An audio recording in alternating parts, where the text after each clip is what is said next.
G'day mates, in today's video I want to kick off talking about who won the $1 million in the Mr. Beast tournament and why so many people are upset that this player won it. I also want to talk about the late game cups being cancelled yet again and why they keep being cancelled, as well as going through the placement cups, talking about big names who didn't qualify like Bugha and Peterbot, zAndy and Chapix, and some of the big names who did really well like Clicks and Donny. There's a lot to talk about, let's just jump into it.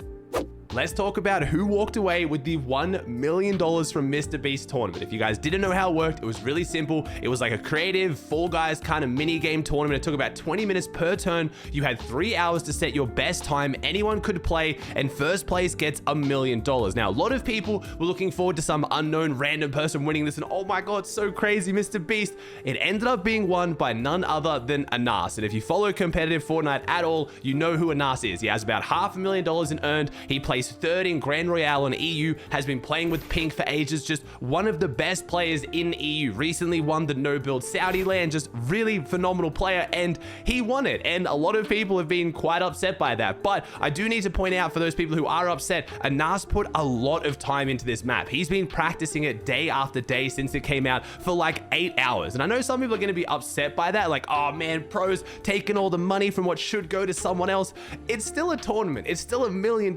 It has to go to the best player, and Anas was undoubtedly the best player. Not only that, I have to commend him because in the times leading up to the event, so when you could just practice it on your own, he didn't set the time that he set for the tournament. This was his PB. He set his best time under pressure with $1 million on the line in a public match. There were other people who coming into it set a better time. He got a 142,000. Some other people did get 143 and 144,000. So it was possible to beat his score. There was just a couple of issues. Because it was public matches, it mattered how good your lobby was. If you had really good players in your lobby, they wouldn't lose every minigame, and then when it got to the final minigames towards the end, if you got bad RNG on which minigames you got and players were still alive, it was almost impossible to get that score. So Anas setting this score within the first half an hour of the tournament ended up holding right until the very end. I watched the whole tournament through on my Twitch channel. It was crazy. We had people like Liquid 72 Hours, Tom,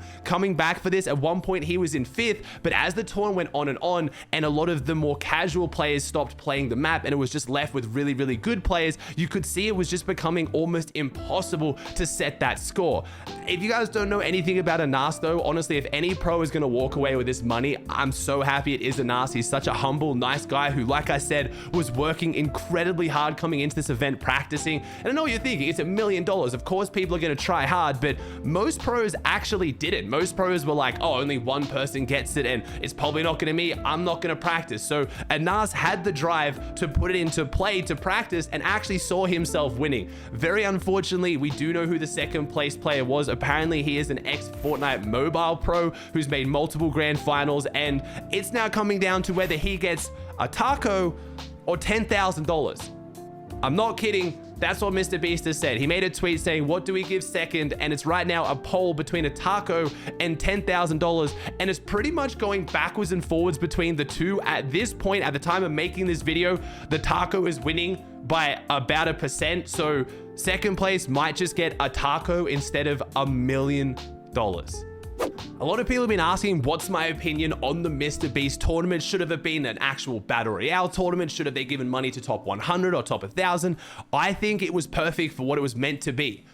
An ad. It was a marketing strategy. It was to get attention on the game for Fortnite and for Mr. Beast, to put attention on his new icon skin and the collaboration. And for that purpose, it was perfect. It was amazing. The amount of viewership around this tournament, the amount of people talking about it, the amount of attention it got on social media was perfect. No other format would have done that. There was no way to spend $1 million that would have got more people talking about this and gotten more attention for it. So I know that a lot of people wanted it to be proper Fortnite, like a battle royale, and I know the game mode did have a lot of luck, but it also had a lot of skill. And I know there's a lot of people who are somehow really upset that Anas won it and it wasn't someone who's random. But when there's $1 million on the line, of course people are going to practice, and of course players who have already made a living on the game through their incredible skill, when applying that even to a different game mode, they're probably going to come out on top. Big shout out to Dave who did come second. I really do feel for that man. And we also had Favs in third. It wasn't just Anas at the top as far as pros go. We had FNCS winner Favs Ravs up there. We had Lazar, we had Trippin. Like I said, we had 72 Hours, we had Nafrizzi. There was a lot of pros going for this. I originally thought it was probably going to go not to some random, but it was going to go to someone who'd been grinding the map day in, day out for the last 3 days, maybe like a Death Runner or like someone from like the Creative World Cup.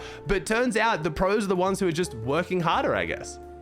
Can't believe I'm saying this in a video again. It feels like I've said it 500 times. Fortnite has canceled the late game quick cups. They tweeted out, "We will be canceling the late game quick cup schedule for this Sunday due to an issue. Please refer to the in-game compete tab for the latest event info." So they're not canceling them altogether, but I can't help but feel this is very, very similar to Chapter 3, where they got canceled, and it just kept happening until eventually they never happened. I don't understand what the issue with late game is, but I feel like until Fortnite has 100% sorted it, there is no issue. They've ran 1,000 games and it works. They need to stop announcing the tournaments because it gets everyone's hopes up, it gets everyone excited, and people like me assume they fully tested it, and then to cancel it again, it's just a bad look that keeps happening. At least these were quick cups, not the cash cups. They're gonna start after the break, but Epic staff are about to go on holidays for a while. I really hope they have time to fix this before the cash cups, because if this doesn't work for the cash cups, people are going to freak out. We've had these tournaments being canceled now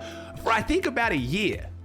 Let's move on to talking about the Placement Cup, and this is super important. A lot of people are confused. This was players' chance to get straight into the Elite Division. That means when the Divisional Cups kick off on the 4th of January, they can play for a chance to play in money that weekend, but it also means they're straight into FNCS. We don't have extra details yet, but the way you're going to play FNCS is you have to be an Elite. So all these teams that didn't now get straight into Elite need to do it in the first few weeks of the Divisional Cups if they want to play FNCS. So it's a lot more important, this Placement Cup, than previous ones. And we had some really big teams miss out on NA East and EU. So we had NA East Comp Report make this list for NA East, and I'll talk about some of them specifically. Bugha and Peterbot, Smite and Larson, D-Roller and Vert, Reciprocal and Revised, Voil and Snake, Illist and Slacks, Fatch and Pamstu, Bucky and Lawrence. We had Day and Freeze, AV and Golden, Eden and Plague, Byla and Npen. There are so many FNCS invitationalists on that list who then didn't make it into Elite. That is ridiculous. I'm sure they'll be fine. Like Bugha Peterbot, I think their biggest issue as a team going forward in these Open Cups is going to be messing around. I think they're too confident in how good they are, and they are going to mess around given the chance, but at the same time, they're going to make it to Elite. There is no way with 4 weeks of tournaments, which means there's 8 potential chances for them to go from Challenger to Elite. There's just no chance they don't, but some of these teams, the pressure might get to them. We'll have to see. It wasn't just NA East as well. We had some big notable teams missing out on EU. This list is courtesy of Boop. We have zAndy and Chapix, so one of the best teams on EU, similar to Bugha and Peterbot, just missing out. I don't know if it's just opens, they just, didn't really get the format. I don't know. They just missed out, unfortunately. Vico and Stompy, Paco and Krusty, PKR and Kefi, Marion and Clown, Kiryache and Putrick, with who I love seeing Kiryache back. Putrick's been streaming the tournaments, actually been so fun to watch them, but unfortunately, they are going to be Challenger. We had Save It and Crizzy, Slove Artie, and then we had Leshy and Swilliam. Now, if you guys did play it yourself and you didn't get Elite, or you missed the Placement Cup and you're freaking out, don't panic. You are still going to be able to play the Divisional Cup starting on 4th of January. You're just going to start in the Contender Division and then have to work your way out to Challenger and then to Elite. We still don't have the full FNCS details. When they drop that blog post in January, I'll definitely be making a video, don't worry.